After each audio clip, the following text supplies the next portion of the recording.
पूरी दुनिया अजीबों और चमत्कारों से भरी पड़ी है। दुनिया में कुल 8 अजूबे हैं। लगभग 5000 साल पुरानी मिस्र की सभ्यता के पिरामिड इन्हीं अजूबों में से एक हैं। वैसे देखा जाए तो मिस्र अपनी मम्मी, फराओ और पिरामिड के लिए विख्यात है, लेकिन यहाँ के इतिहास से जुड़ी अनेकों कहानियाँ हैं जो आज भी वैज्ञानिकों को आश्चर्यचकित करती हैं।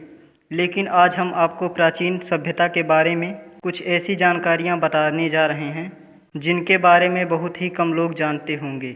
नंबर 1, मिस्र सभ्यता के लोग बालों से बेइंतहा नफरत करते थे। बालों के प्रति उनकी नफरत इतनी थी कि जितनी दो दुश्मन भी आपस में नहीं करते होंगे।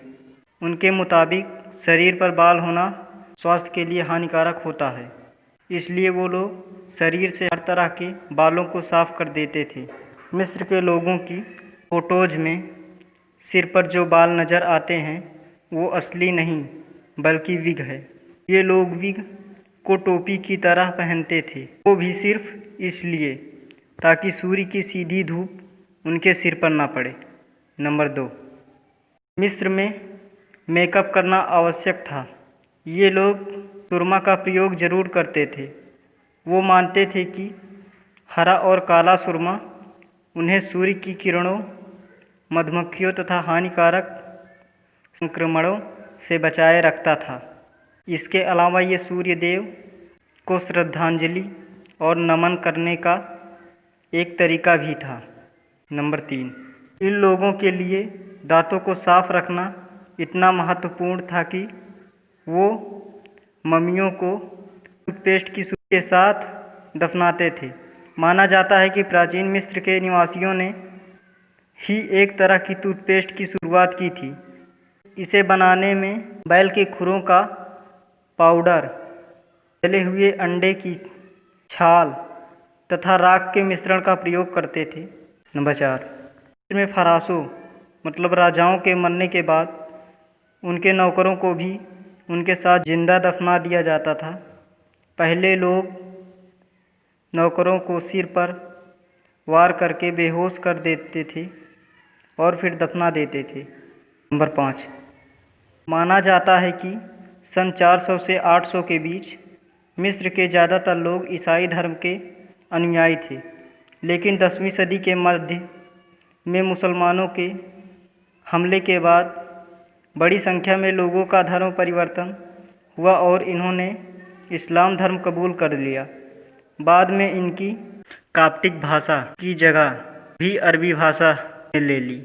नंबर 6, अलेक्जेंड्रिया में जन्मी हुई क्लियोपैट्रा यूनानी परिवार मक्लोडिया से ताल्लुक़ रखती थी। क्लियोपैट्रा टालेमी वंश की पहली सदस्य थी जो कि मिस्र की भाषा बोल सकती थी, लेकिन वो मिस्र वंश की नहीं थी। नंबर 7, पूरी दुनिया के विपरीत मिस्र की महिलाएं ज़मीन खरीद सकती थी, जज बन सकती थी और अपनी वसीयत लिख सकती थी। अगर वह बाहर काम करती थी तो उन्हें समान वेतन दिया जाता था। वह तलाक भी दे सकती थी और फिर से शादी भी कर सकती थी। वह शादी से पहले कॉन्ट्रैक्ट भी कर सकती थी जिसमें वह शादी में लाई गई वस्तुओं के बारे में अपने विचार रख सकती थी। नंबर 8, वैसे तो प्राचीन मिस्र के चित्रों में आपने देखा ही होगा कि यहाँ के फराओ पतले और तंदुरुस्त होते थे, लेकिन मम्मियों के परीक्षण के बाद यह बात सामने आई कि फराओं की कमर चौड़ी होती थी। उनकी खुराक में शराब, शहद, बियर और ब्रेड और अधिक चीनी वाले पदार्थ थे। उनमें से कई मधुमेह के शिकार भी थे।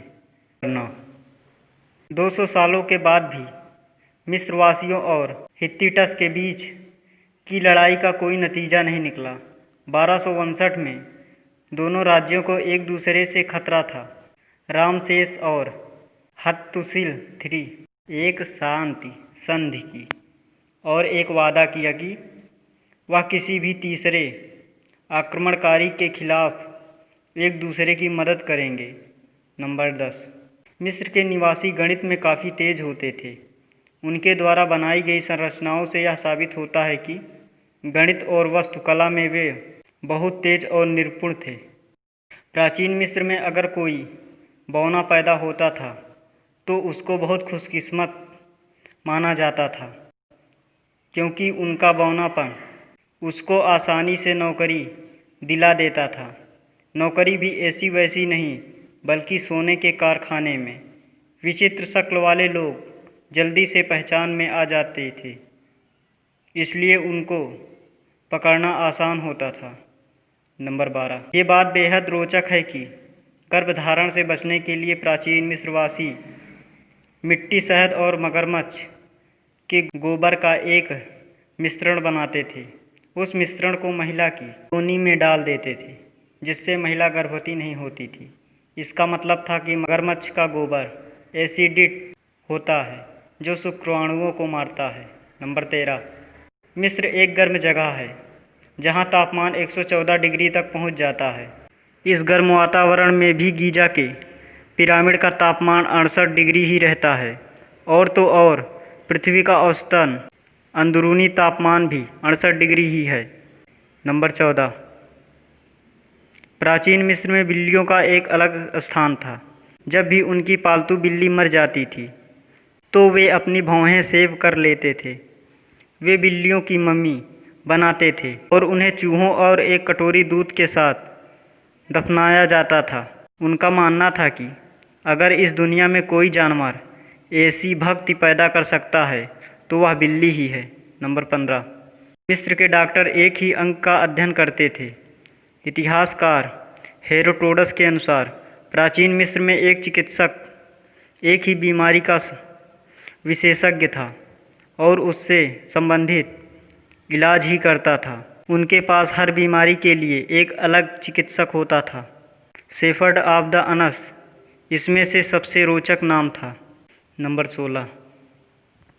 प्राचीन मिस्र में पिरामिड बनाने का काम बहुत ही मुश्किल होता होगा, लेकिन रिकॉर्ड के अनुसार पिरामिड का काम करने वाले लोग गुलाम नहीं थे, वे कलाकार थे, जिनका नाम इन स्मारकों के नीचे लिखा हुआ नज़र आता है। नंबर 17। कहा जाता है कि रॉयल नेक्रोपोलिस बिल्डिंग पर काम करने वाले कारीगरों को जब उनके हिस्से का अनाज नहीं मिला तो उन्होंने पास के मंदिर में जाकर शरण ली और काम करने से मना कर दिया। इस तरह से शुरुआत हुई थी दुनिया की पहली हड़ताल की। नंबर 18। ये बात तो सबको ही पता होगी कि मम्मी बनाने के लिए मुर्दे को पट्टी बांधने से पहले उसके अंदरूनी अंग निकाल दिए जाते थे। मुर्दे का दिमाग उसकी नाक से निकाला जाता था। उसके बाद इन अंगों को एक उपकरण में रखा जाता था, लेकिन दिल को नहीं निकाला जाता था, क्योंकि ये लोग दिल को आत्मा का प्रतीक मानते थे। नंबर 19। मिस्र पर राज करने के लिए फ़ाराओ हतशेपसुत ने कई जतन किए थे। माना जाता है कि उनके बाद के फ़ाराओ ने उनके स्मारकों को मिटाकर उन्हें इतिहास से निकालने का पूरा प्रयास किया था।